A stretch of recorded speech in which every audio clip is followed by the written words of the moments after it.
Well, howdy all, grab yourself a beer, it's time for some Path of Exile discussion. There is a private league coming up that's starting this weekend that I'm going to be part of, and lots of other people are as well. It's called the Anomaleague, and I'll put a link down below in the description to Lockerholes, who's running it, his video that is announcing it. But in a short version of it, it is going to be a league where you can only play the 6 of the most unpopular ascendancies from 3.15. And additionally, you will have a couple of private league mods in the way that sort of restrict some of your options. So items will drop scoured. No magic or rare items will drop outside a couple of corner cases that sort of break things. And secondly, there will be a whole bunch of changes with vendors. In fact, there will be no vendors. The no vendor private league mod will be in play as well. So some of the most impactful things that's going to cause is that you're probably going to have to level without your perfect set of skill gems. You'll probably get all your skill gems reasonably easily because it is a trade league, you can trade with other players, but you might find that some of the in-demand support gems, like cast when damage taken or increased critical strikes, these might be hard to get your hands on. And so you'll want to use something else until you're able to acquire the ones that you want. Now, I have designed a loot filter with this in mind, and I'll put a link in the description below, or if you jump over to my website and download this the presentation that I'm using as my notes here, there should be a hyperlink in it to the loot filter. But basically, to give you a heads up on that filter, what to expect, it highlights more gems than you normally would. It's what I would term a medium strictness filter. And additionally, it recognizes that 6 socket items have no intrinsic utility in this league. That's because you can't vendor them for 7 jewel orbs. So I think the gem changes shouldn't be all that impactful. I think a lot of players have overstated this in discussions that I've had so far. It'll be pretty meaningful for a couple of gems like increased critical strike chance, like I was mentioning before, probably the hardest gem to get. Some of the other just really widely used things like vicious projectiles might be hard to get your hands on, but I don't see them being more than 3 or 4 chaos in trade. And the reason I say this is that I played back when back in the days when not all gems were available from vendors. So before the Syosa quest sold all the gems and the Act 6 and Act 10 were added to the game. And during this period, the most popular gems that were most expensive were Detonate Mines, would sometimes be 8C or so. That was pretty exceptional. And additionally, Cast when damage taken could hit 3 or 4. Spell Echo, Multi-Strike, these could hit 3 or 4. But they were pretty easy to get your hands on. There'll be a difference to a normal trade league in that you won't have as much trade sharking in this. And so that may mean that there'll be a much more cooperative atmosphere as well. And you might be able to pick them up for free. Just please don't beg. It really drives people nuts in the in the league channels. If you're going to get something of value from someone, just give them something if you can afford it. And if you can't, just hold off. It's not like you need the right gems to progress through, say, Act 3. You can fix them up later. So I wanted to outline several very loose build outlines and a slightly more fleshed out champion support. Now, I haven't gone to the extent of making a full path of building for the champion support, and that is because I will just sort of change the way that I'm building it as I start playing it. I do intend to play that at the moment, and so we'll see how that goes. But champion is one of the allowed ascendancies, and it's the only one that has any real synergies with support. And I think it's kind of underrated at the moment. Everyone plays a Guardian or a Scion Ascendant at the moment, both of which are banned in this league, but the champion's not that far behind. We'll get to that later. So first build that I wanted to outline very quickly is Toxic Rain, which if you have been on the internet for 12 or so years, as soon as you hear that name, you probably immediately think of the Tai Zonde song, Chocolate Rain, one of the very first viral videos on YouTube. But the things that make this particularly appealing, firstly, 2 of the best ascendancies are available for it, Pathfinder and Trickster. Secondly, the bow is crafted and really easy to craft. As a big selling point for the build. You are 28% chance to hit the prefixes you want, so +1 and +2 to bow gems, so +1 to all socketed gems and +2 to the level of socketed bow gems, with corroded, metallic, and aberrant fossil crafting. Now, you won't be able to source 3 socket resonators as easily as in the normal game, but this should not, because you can't just buy them from Nico with Azurite, but you will be able to get the 4 of them that you on average need to make this craft. You can then, at a higher investment, upgrade a bow that you create with that basics to give it higher attack speed, and there's a bunch of other things you can do once you've got this starting point, but this starting point's really easy to get to. Additionally, until you can get your hands on the 4 or so resonators you'll on average need to hit this, you can just use a Shrieking Dread crafted bow. And Shrieking Dread essences should be widely available because you'll be able, as soon as players start getting into Haywire Hamlet. Shrieking Dread into Metamod is also an option, but you probably won't have the Exalted Orbs, you probably won't have the Prophecy Chain, and it's just cheaper to do it with the Corroded Metallic Aberrant, almost always. So, the Terrace map drops a relevant divination card, the Porcupine. You can trade for this card too, and if you wanted to play Toxic Rain, I would suggest that you do exactly that. Just basically trade with people. If someone's got a Porcupine, even if they don't want something for it, just give them something of value because they are helping you, so you should help them back. You'll basically mimic a meta version of this build with no major changes. The Anomaleague restrictions might just slow down your acquisition of gems, but that'll be it. Just be warned, mana on this build will be tight until you can get your hands on a Replica Conqueror's Efficiency, which might not be quick. Until that point, you're going to want to use a Mana Flask. So just accept that a Mana Flask is necessary if you're playing this build.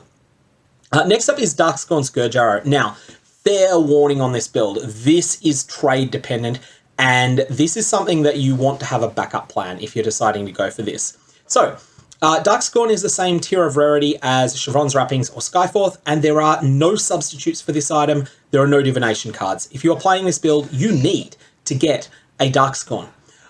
Don't try this build unless you are extremely confident you can source an in-demand item through trade in a small league where there will not be many of them. I expect the economy of this league will be quite weird because GCP will be much rarer than usual, and I wouldn't be surprised to see this trading for 50 GCP, which might be the equivalent of, say, 4 Exalted Orbs. If you're going to play this, you want to be a Flask Finder. Master Toxicist, Nature's Reprisal, plus any 2 other nodes is how you would start the build. Next up is the infamous Blade build. So this is Bladefall Blade Blast, and this was super meta for some leagues. It was nerfed a bit, but not into the ground.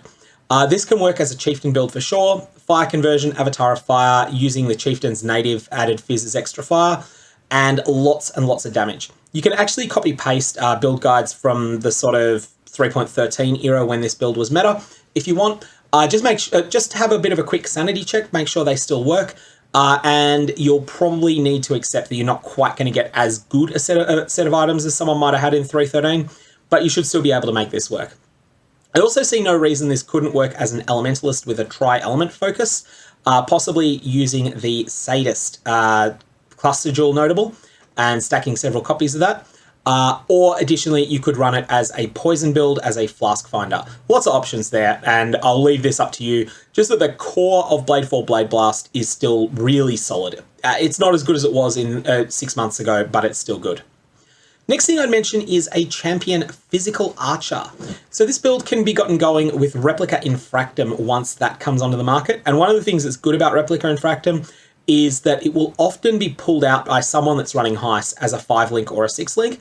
And so if you can source the item, you'll probably end up with a 5-link or a version of it at the same time. And so I don't think this will be that hard to get. And it's not like you have to use Replica Infractum. It's just that it's something that's one of the easier to get versions of, of a physical bow that's reasonably good without being great. So you will have access to Master of Metal and much more in the champion area, especially you have access to Fortify on an archer. So you can actually be an archer that is tanky. This is an off-meta build in trade, but it's actually perfectly fine. It works really well if you've got a support character along with you, especially if you choose to go conversion, so elemental conversion. If you do decide to go conversion, convert 99% or less so that monsters still gain an impale. So this means that you'll be using Master of Metal on the tree because it's really good. So for instance, you could use Lightning Arrow or Storm Rain and then get 35% conversion on gloves, and that's going to convert 85%, which is not full conversion, which is ideal because you just want to get them to have the status on them that they are impaled. Additionally, Doomfletch Prism scales incredibly well with Master of Metal. So Doomfletch Prism is a unique bow prophecy upgrade that's really, really solid here. Next up, we're going to talk Inquisitor options. And Inquisitor, we're going to be talking traps. The reason for this is that traps can't leech, so that's an inherent weakness of the playstyle. But the Inquisitor has great life replenishing from its consecrated ground, and so the Ascendancy makes up for that weakness. Additionally, the Inquisitor is pretty solid when it comes to scaling all sorts of elemental damage. So you could run a build that is Purifying Flame Trap and Seismic Trap on the same build. because they scale in pretty similar ways when you're going to convert them. You have 40% conversion on the tree and 50% from the node Avatar of Fire. This gives you 90% conversion on your Seismic Trap, and your Purifying Flame Traps are 100% converted. Additionally, if you get a little bit of gear as well that can convert to fire, then you can raise that up to the full 100% conversion on Seismic Trap, and that'd be kind of good to get. Now, Inquisitor scales damage really well for elements. It's a bit of an unlikely point here, it's a bit of a stretch, but if you can source the Heist Unique Leadership's Price, which drops from the Twins contract with 100% drop rate actually, then you can do some sickening things with it. Leadership's Price is absolutely nuts on hard-hitting 100% fire damage builds. Scourge doesn't help you on your crits as an Inquisitor because your critical strikes will bypass enemy fire resistance, but Brittle is so good that this doesn't matter.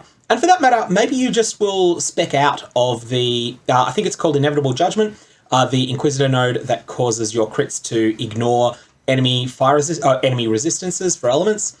You just unspec out of those and put the point somewhere else if you do get your hands on a Leadership's Price.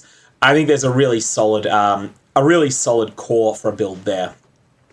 Next up was Inquisitor Blade Trap. Here you have 50% physical to lightning from the 50% physical to lightning from physical to lightning support, and 50% on gear, or you can just use a pure element damage weapon. Inquisitor solves many trap issues, large AoE boost, and it also gives you heaps of regen. Additionally, Inevitable Judgment changes the valuation of your curses. So there's no value to debuffing the resist, but you can use other curses instead, and so you'll have plenty of options there. Penetration is useless for you, so go and sell those penetration gems because people will want them in this event. If you get yourself a cold penetration gem as a drop, someone's going to want that and you can sell it to them.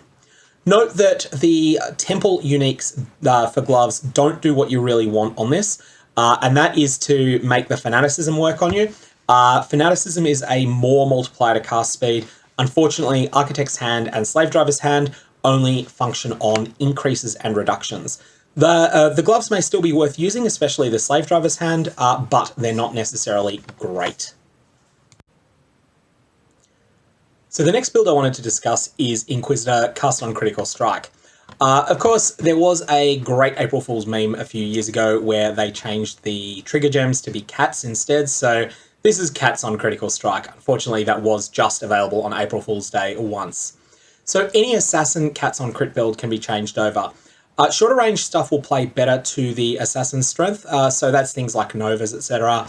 I'd be less inclined to play stuff that can chain a long way like Arc. You can definitely make that work, it just doesn't play as well to the Inquisitor's strengths. The Inquisitor's damage is mostly close range. So, you probably want to consider things like Novas, etc. But just be aware that Cosprey's Malice, the sword that is very popular in conjunction with Cast on Critical Strikes builds, this may be very hard to get your hands on. Now, you can play Cats on Critical Strike with Cyclone, or you can play it as a range build with Barrage. From talking to other people, most people seem to think that in an Inquisitor version, it will function better as Cyclone unless and until you can reach a pretty extraordinary gear level. Sort of extreme gear level we're talking about here is having at least influenced gear that has cooldown reduction, maybe Awaken Cast on Critical Strike as well, which there may only be 2 or 3 of in the whole league, and potentially even elevated cooldown reduction gear. At that point, using Barrage from a ranged weapon, whether it be a wand, whether it be a bow, can be made to be even better again. Other skills you might want to use as a payload, Purifying Flame has a lot of synergy with the Inquisitor and scales really well with a lot of support gems. So I'd also give that some thought, as well as all of the traditional Cast on Critical Strike payloads, which would be things like your Ice Nova or Shock Nova. However, the main thing that I wanted to talk about in this video is my outline for a Champion Aura support character. I am giving serious thought to playing this build myself. So Champion has a lot of options when it comes to Aura supports, and the main reason for this is that the core of an Aura support character is actually the passive tree itself, but there's a few things on ascendancies that are really good. Champions get the node Inspirational, which is a 30% increased effect of non-curse auras from your skills. Additionally, there's a whole bunch of banner-related effects on that, and so you would definitely be using the new Defiance banner in conjunction with any champion or a support. Or maybe you want to use a different banner instead, but Defiance banner is where I would consider going as a default. So this can be a champion version of the popular Necromancer aura stacking minions. Because of the actual rules of this league, you can't just play as a Necromancer. But this sort of build might potentially want Cold Iron Point and the Victario Shield with physical damage minions, and minions that are actually physical gem tags. It could also be pure support and use Victario's Charity. If you are not using Victario's Charity, you can get a lot out of using Iron Reflexes, Determination, and Grace. Also, Iron Reflexes should be popular in general, and so I think that Determination and Grace will provide tremendous defensive boosts to other characters that you're mapping with. Even if they're not using Iron Reflexes and Molten Shell themselves, they'll still get all of the benefit of, Grace in particular gives a lot of evasion to characters. But if you can add in the benefit of Determination as well through Iron Reflexes, players can just get to be ridiculously tanky with that setup. So here's a tree on the next page for level 86. I will put a link to a very, very preliminary outline sketch of a path of building in the description below. But I do want to warn you that this is not necessarily what I will actually play. Assuming that I do decide to go this way, I may end up changing things on the fly. But this includes Iron Reflexes, which may or may not work for you. And it's expensive to take. I would take it last. So you'd be at sort of 80 points without the Iron Reflexes pathing. Level 80, and then at that point, you'd take Iron Reflexes. So, having a quick look here, what have we got? We have we come out of the Duelist starting area, head down and just pick up the good stuff nodes underneath. Then we path out, we go down and get some aura nodes here, and then start working our way up through the Scion Wheel. We're not going to flesh out the Scion Wheel at the moment. You might decide that you do want to do that later. We're just sort of traveling through it, but we do get Constitution, which is really important. Pick up Shaper, which is a good node. Come up here, grab another Jewel Socket. Now, there's also another Jewel Socket here that's a 3-pointer. You would take this if and only if, I believe, you get your hands on an Unnatural Instinct, which there will not be many of in the league. Then we come and we pick up all of these Life and Chaos Resist nodes and this entire Aura cluster. We start working our way out into the Cluster Jewel sections, and then we work our way outside around the top. I think that's the most efficient pathing, but I could be wrong there. And then once we're there, we pick up this Aura section and also grab clusters. Finally, we can then pick up the life nodes, the Golem's Blood life nodes on the way to Iron Reflexes, but that is a lot of points. Your alternative, if you don't want to take the Iron Reflexes section, you would take Cruel Preparation for sure. There's a bunch of close by 2-point Jewel Sockets you can pick up, and then there's just a few more other good points that you're sort of near on the tree. And you could also consider using a small Cluster Jewel in some or all of these sections. Cluster Jewel wise, it is very easy on a medium Aura Cluster Jewel to roll First Among Equals and or Replenishing Presence. Both are common, both are good. So they're both common rolls, they're both good, and you can get both of them together. You can also get minus 30% to a single aura reservation for the defensive auras, and this is really easy to get your hands on. And you can also get that reliably for each of the auras you want, like say for instance for Grace, you can get that reliably with one of First Among Equals or Replenishing Presence. It's not going to be an either or, you can get both on the same cluster. You can really easily roll aura stacking cluster jewels to be really, really good actually. Something that the mods that you care the most about are among the more common ones. So talking reduced reservation, we have 24% on the tree, which includes the includes Conqueror's Efficiency, which is a quest reward from Act 8. So this is the one for the quest in the bathhouse. You will need to do that quest, but it's not hard. One that you might otherwise walk past, but you definitely need that stupid jewel. Don't Varlet unless you've got a replacement for it already. Of course, if you do Varlet and hit minus 1% reservation, that's fantastic. You'll get 8% from Alpha's Howl. This, in my opinion, is mandatory. It's when the build starts coming together, although other options do exist with crafted helms and might be easy to get enchants on. I'm just going to work under the assumption you probably won't get an enchant, but if you do get a reduced reservation enchant on Alpha's Howl, that's going to be fantastic. You get 5% on a Redeemer Amulet. These don't need to be overly high level. And just remember that even though influenced items will drop scoured, they do drop. Victario's Influence, the chess piece, may fit your build, and there's divination cards for this now too as well. Don't use this on an aura stacker. This is for aura supports or a minion-based build. So there's a lot of different ways you could take this build, but Victario's Influence is only if you are primarily about supporting others and not trying to do any meaningful damage yourself. It's 30% reduced local reservation, so only to the gems that are in it, but it stops the auras from affecting you. If the gear exists for it, you may also want to try to source a 15% local reduced reservation. So when I say local, I mean 15% reduced reservation, but only for the gems that are contained in the item, a Shaper Shield, or a Prism Guardian. These will open new options, but they're also at the rarer side. 15% local reduced reservation Shaper Shields are only available from on high level Shaper Shields, and Prism Guardian is Chevron's Wrappings tier, but rarity, but also does not have any divination cards. I want to make a quick word on Skyforth for this build. Anomaleague is a 10-day event, and Skyforth may not exist in the league in that time. It's tier 2 rarity, which means that it drops at the same probability as Chevron's Wrappings, but it only drops as item levels 84 and up. So this means that the number of people farming monster level 82 plus content early will be small in this build league, and there's no target farm options for it.